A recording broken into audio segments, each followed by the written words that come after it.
mga programa na meron yung United Senior Citizens Party List para sa ating mga nakakatanda? Well, medyo na-discuss na natin dun yung letter H, no? Yung Yes. wealth.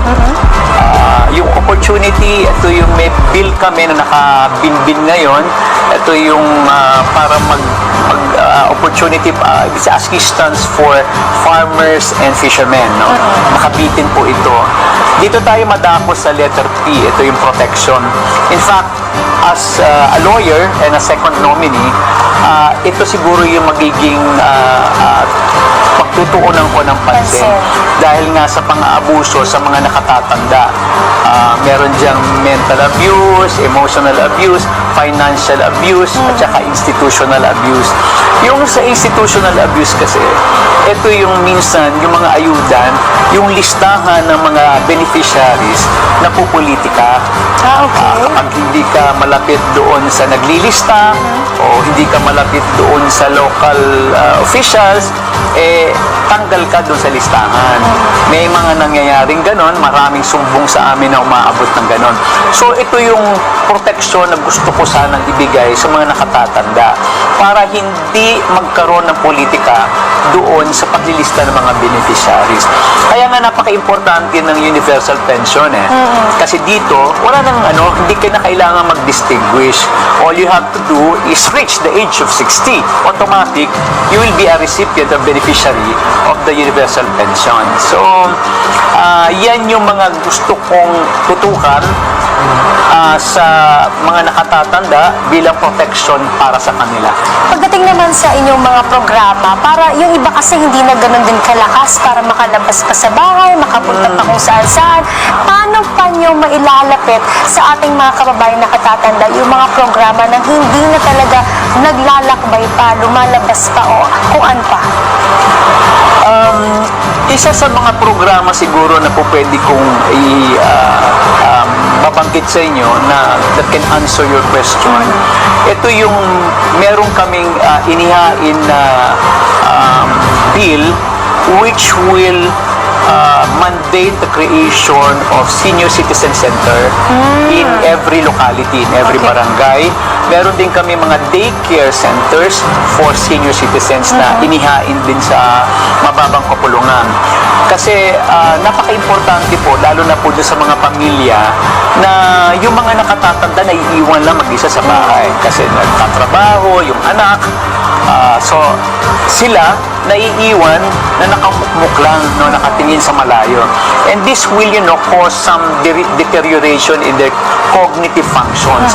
So, ang mas maganda talaga dito, dalhin sila kung meron, at yun ang imamandate namin, dalhin sila sa mga senior citizens daycare centers. Kumbaga, kung meron para sa mga bata, dapat meron din para sa mga nakatatanda.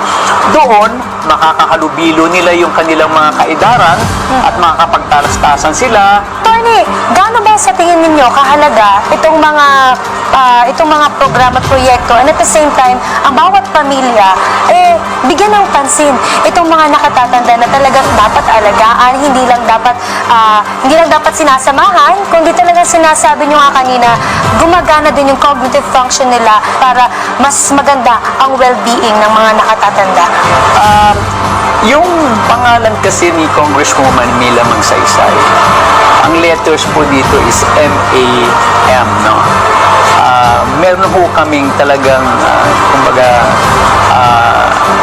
sinasabi lagi sa nakatatanda at lagi naming ipinapayo sa mga kabataan na ang mga matatanda ating mahalin.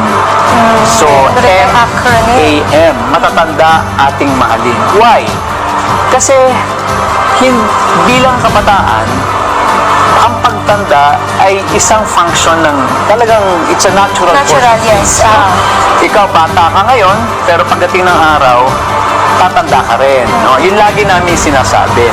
So, kailangan malaman ng mga kabataan na darating ang panahon na dapat paghandaan din nila na maging malusog, matalino, at hindi malimutan ang lahat ng kanilang pinagdaanan.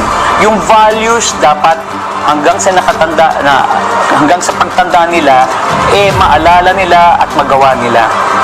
Okay, attorney, siguro overall na lang, ano ba yung nakikita mong vision sa ating mga nakatatanda sa buong bansa na sa mga susunod pang taon ay ito na dapat yung estado nila. Ito na dapat yung nakikita mong sistema kung paano sila dapat natutulungan at paano sila nagre-respond din na nakikipag-cooperate and at the same time, nagbubunga yung mga proyekto at programa ninyo kasama ang ating administrasyon.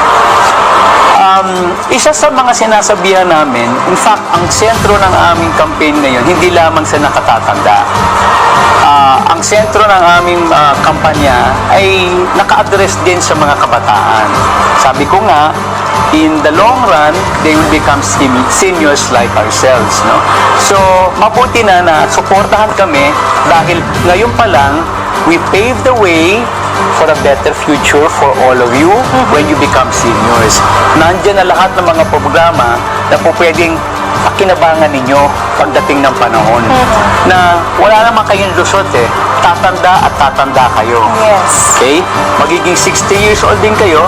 So, kung kami ngayon na susuportahan ninyo at makakapaglatag kami ng mga programa, later on in life, you will also reap the benefits of it.